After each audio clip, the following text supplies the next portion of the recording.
अगर कल को यहाँ हमारे भारत देश में है, हमारे पास में रेगुलेटरीज हैं, RBI है, सेबी है, IRDA है, ये सब रेगुलेटरी है जिस पर हमें भरोसा है बैक ऑफ द माइंड कि कुछ भी हुआ, ये कंपनी कल को डूब गई तो चलो उसको मर्ज कर देंगे, उसको किसी दूसरी कंपनी से मिला के आवर मनी से। बट जब पैसा बाहर जाता है, किसी बाहर की कंपनी के पास में जाता है, वहाँ पर कौन रेगुलेटरीज होती है, कौन इसको हैंडल करती है? देखिए, डिफरेंट ज्यूरिडिक्शन के जो प्रोडक्ट्स होते हैं उसके हिसाब से हर ज्यूरिडिक्शन का एक रेगुलेटर होता है। एक और मैं कई बार जब मुझसे ये लोग प्रश्न पूछते हैं कई बार कई पैनल में, तो मैं ये पूछता हूँ कि लास्ट टाइम आपने कब सुना था कोई इंश्योरेंस कंपनी बैंकरप्ट हो गई? कभी सुना था? 2008 में। हाँ, टाटा AIG बैंकरप्ट तो नहीं हुई थी। नहीं, अभी वह बैंकरप्ट नहीं हुई। नहीं, देखिए एक डिफरेंस है, जो आप AIG की बात कर रहे हैं ना, उस वक्त मैं AIG में ही था, ठीक है। तो जो आप बात कर रहे हैं वो AIG की सिचुएशन अलग थी। उसका ये था कि जैसे एक किसान के पास बहुत सारी एकड़ ज़मीन है पर फर्टिलाइज़र लेने के लिए पैसे नहीं है, तो लिक्विडिटी क्रंच था उनको कि जो उनके क्लेम्स आ रहे थे वो थी, बैंकरप्ट नहीं हुई थी। तो हम बड़ा लूजली कई बार जो एडवर्स न्यूज़ आती है उसको बोलते हैं बैंकरप्ट हो गई। नहीं, बैंकरप्ट नहीं होती। क्यों नहीं होती? क्योंकि हर रेगुलेटर की एक सॉल्वेंसी रेशियो होती है। जब आप 100 रुपये का कल लिखते हो ना किसी कंपनी में, तो लिखते हो तो रेगुलेटर पीछे खड़ा होता है कि भाई इस 100 के अगेंस्ट इतना डिपॉजिट रखो, इतना लिक्विडिटी रखो, इतना ये रखो, और हर जगह की सॉल्वेंसी रेशियोज होती है। हर रेगुलेटर इंश्योरेंस कंपनी को टू बिग टू फेल, एक टर्म अगर आप किसी ने सुनी होगी, टू बिग टू फेल, एक सिस्टमैटिक फेलियर की तरह ट्रीट करता है अगर कोई इंश्योरेंस कंपनी होती है, तो इसलिए टू बिग टू फेल होती है।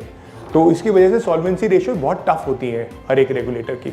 तो हम जिन बिजनेस से में करते हैं, जिन ज्यूरिडिक्शन में करते हैं, for example Hong Kong is one of the toughest regulators in the world. IRDA हमें टफ लगता है ना, हांगकॉन्ग उससे भी टफ है।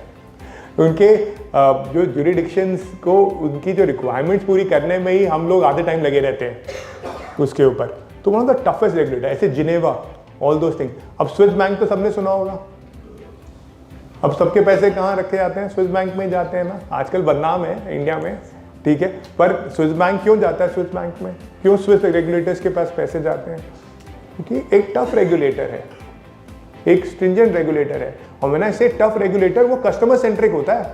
टफ रेगुलेटर का मतलब ये नहीं है कि मतलब ऐसे बना दो, वो कस्टमर सेंट्रिसिटी की वजह से टफ रेगुलेटर होता है।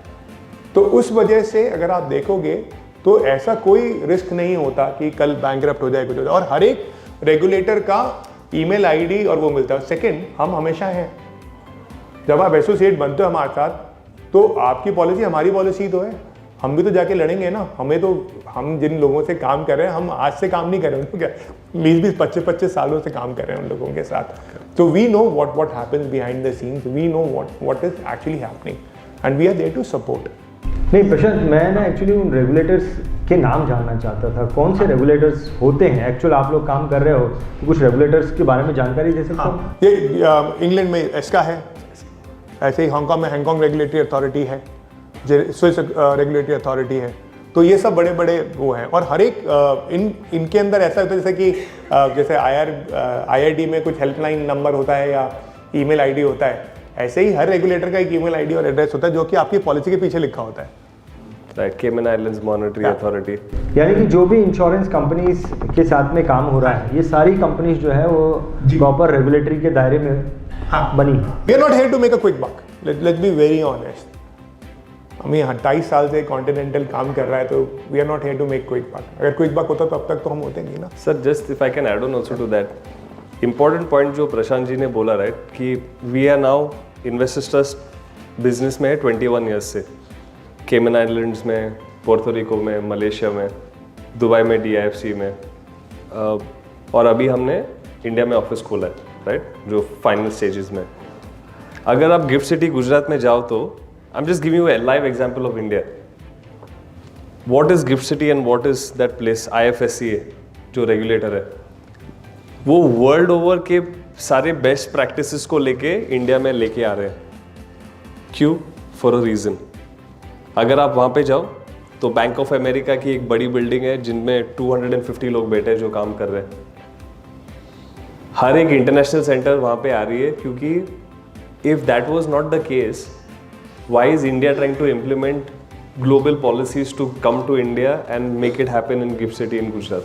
It's present in India. You can go, आप वहाँ पे जाओगे, आप देखोगे, वो लोग आपको इतना बड़ा टूर देंगे जगह का, मतलब of the entire place, fabulous, क्योंकि उनको भी पता चल गया है कि दुनिया में बहुत कुछ हो रहा है that can be implemented in India to help people in India grow beyond a certain level which is not known to a lot of people. तो पीएम मोदी जी क्यों कर रहे हैं सब? उनका वो पर्सनल प्रोजेक्ट है.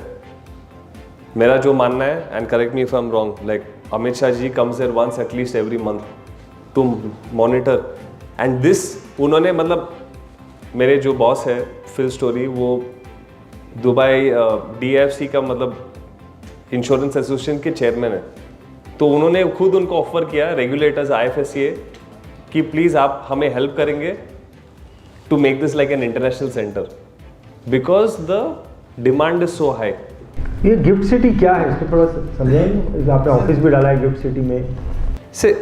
It's simple. It's regulated, properly regulated by the Indian authorities in Gandhinagar in Gujarat. Yes. It's an upcoming, basically free zone, so to speak, right? It's the international hub for all the, sir, basically tax free. So it's becoming a tax free zone of India now, which is the first in India. So point ये है कि sir उन्होंने कहाँ से सीखा है? International market से सीख के अभी वो इम्प्लीमेंट कर रहे हैं, क्योंकि उनको पता चल गया है कि अगर हम लोग जल्दी इम्प्लीमेंट नहीं करेंगे तो we are losing out. Why are international jurisdictions progressing? Because they are progressing with the world. We can't, हम लोग जितना टाइम वो इसमें स्टक रहेंगे कि इंडिया यही चीज़ करना है, we will not grow beyond that. तो that is why now Gujarat gift cities, sir आप उधर जाओगे, आप बोलोगे आपको छोटा ऑफिस भी चाहिए, वो लोग बोलते हैं सॉरी 3 साल का waiting period. So that is why now उन्होंने अभी बहुत मतलब एक्सेलरेटर प्रोग्राम्स चालू किए हैं, इंक्यूबेटर प्रोग्राम्स चालू किया है, कि मतलब डेस्क दिया है लोगों को कि एटलीस्ट आप एक ऑफिस चालू करो अपना, यू नो. तो this is obviously a sign that it is not only कि मतलब Indians are going out, in the international world is also coming to India, and that is why more and more awareness of this is happening. BITV channel पर आपका स्वागत है. BITV YouTube channel पर subscribe करिए, bell icon दबाएं.